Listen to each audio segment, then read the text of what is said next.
There are places people avoid for a reason. Not because they're haunted, but because someone may still be hiding inside. This happened to a teenager who thought an abandoned church would be the perfect place for an adventure. By sunrise, he wished he had never stepped inside. It happened during the last week of summer. The narrator and 3 friends decided to explore an old cemetery hidden deep inside a forest. One of them was Jane. The girl he secretly liked. He wanted to look fearless. So when someone pointed toward an abandoned church, he smiled. Let's check it out. It was the biggest mistake of his life. The church looked forgotten. Broken windows. Rotting wooden walls.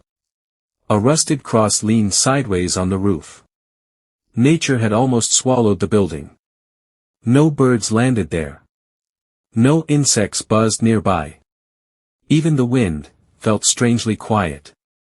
Jane whispered, "This place doesn't feel right." Nobody answered.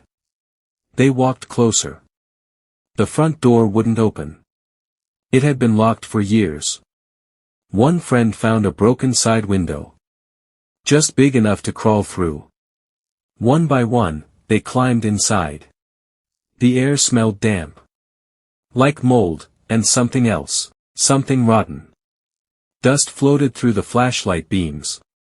Old wooden benches were covered in dirt. Torn pages from Bibles covered the floor. Everything looked frozen in time. As if no one had entered, for decades.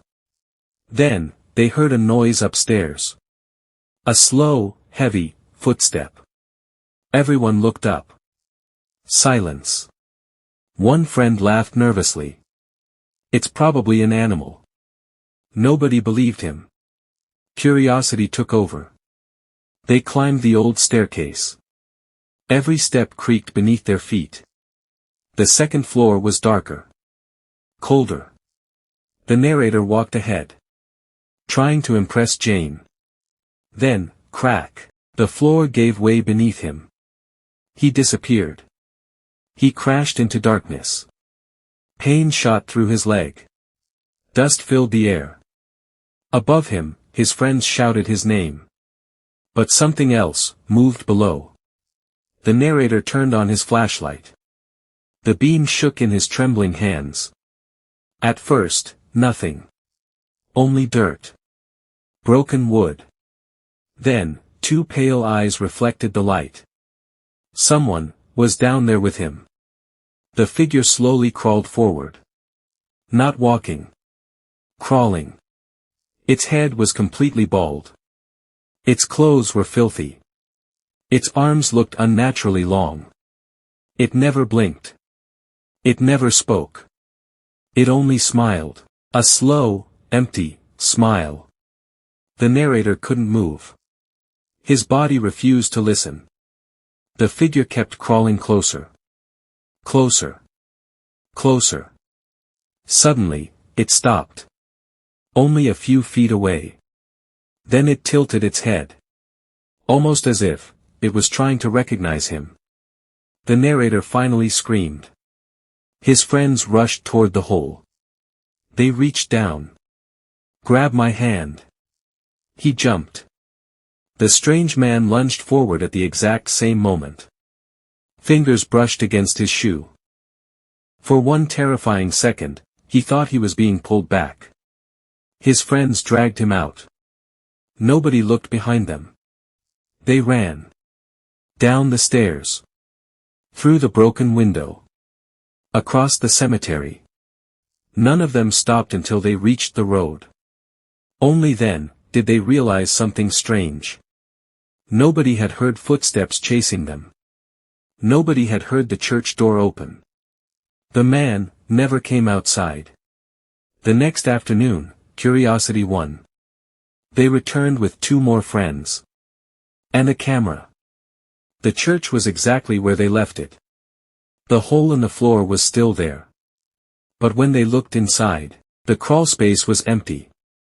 No blankets. No footprints. No food. No signs anyone had ever lived there. It was as if the man had never existed. Weeks later, the narrator spoke with an older local resident. After hearing the story, the man became unusually quiet. Then he asked one question. Did he crawl instead of walk? The narrator nodded. The old man's face turned pale. He whispered, "You're not the first person to describe him." Then, he refused to say another word. To this day, the narrator has never returned to that cemetery. He still remembers those pale eyes, that unnatural smile, and the feeling that something almost grabbed him forever. Because sometimes, the scariest thing inside an abandoned building isn't a ghost. It's discovering you're not the only one living there. Most people believe the dead can't hurt you. But sometimes, it's not the dead you should fear. It's the person standing beside their grave, watching you. Waiting for you. Learning everything about your life. And by the time you realize it, they already know where you live. My grandmother passed away in early autumn. She was the kind of person everyone loved. Every Sunday, I visited her grave. Not because I had to. Because it made me feel close to her. The cemetery was always quiet. Old trees. Cold wind. Rows of weathered headstones. It felt peaceful. Until I noticed, a woman. She was always there. She stood beside a nearby grave. Her black coat barely moved in the wind. Her head was lowered. She never cried. She never spoke. She just stood there. Every single Sunday. At first, I didn't think much about it. Everyone grieves differently. But after a few weeks, something changed. As I walked past, she smiled. "Good morning." Her voice was soft. Almost friendly. I smiled back. "Morning." That should have been the end of it. But the next week, she greeted me again. This time, she said my name. I stopped walking. My heart skipped. I had never introduced myself. I looked around. Maybe someone else was behind me. No.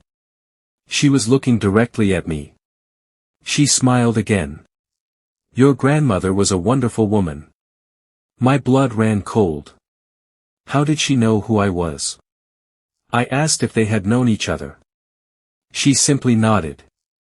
"I knew more than you think." Then she walked away. No explanation. No goodbye. Just disappeared between the rows of graves. I watched until I couldn't see her anymore. Something about her didn't feel right. Months passed.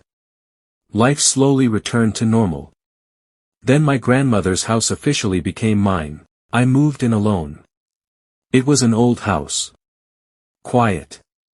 Full of memories. Some nights felt lonely. But I never felt afraid. Until one evening, someone knocked on the front door. Nobody was there. Just silence. I looked down. Nothing. No package. No note. Only muddy footprints leading away from the porch. Toward the backyard. I followed them. They stopped beneath my bedroom window. I looked up. The window was open. I knew I had locked it. Every window. Every door. I ran inside. The house was silent. Too silent. I searched every room. Nothing. I laughed nervously. Maybe I forgot. Maybe I was imagining things. Then I walked upstairs. And froze. My bedroom door was open. I always kept it closed. Inside, someone was standing beside my bed. A woman. Wearing a long black coat. She had her back toward me. She was holding something. A photograph. My photograph. She slowly turned her head.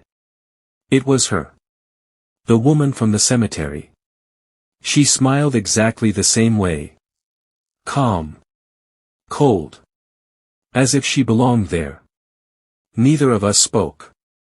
For several terrifying seconds, we simply stared at each other. Then, she whispered, "You've grown." Every hair on my body stood up. I shouted, "Who are you?" She didn't answer.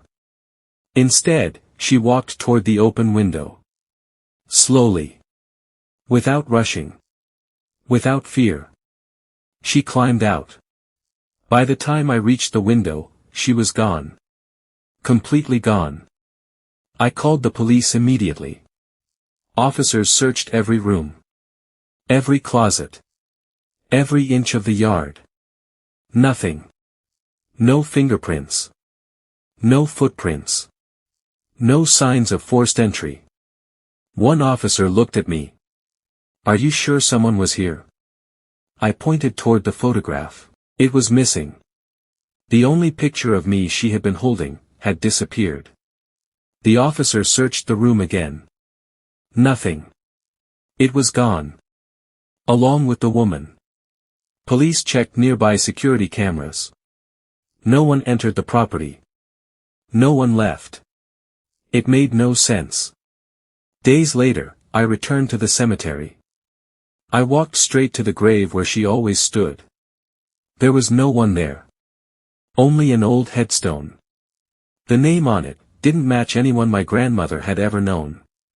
I asked the cemetery caretaker. He looked confused. Then he asked me, "What woman?" I described her. Black coat. Dark hair, always standing here. The caretaker became quiet. Finally he said, "I've worked here for almost 20 years. I've never seen anyone matching that description." I felt sick. Because I knew, I wasn't imagining her. I stopped visiting the cemetery. I moved out of my grandmother's house 6 months later. I couldn't stay there anymore. Every creak, every shadow, every knock at the door, reminded me of her. But the story didn't end there. A year later, while unpacking boxes in my new apartment, I found an envelope with no return address. Inside, was the missing photograph, the same one she had been holding in my bedroom. On the back, someone had written 6 words. "I'll visit you again someday." There was no signature. No fingerprints. No clue who sent it. Only one terrifying reminder: sometimes, the people who quietly enter your life, never truly leave.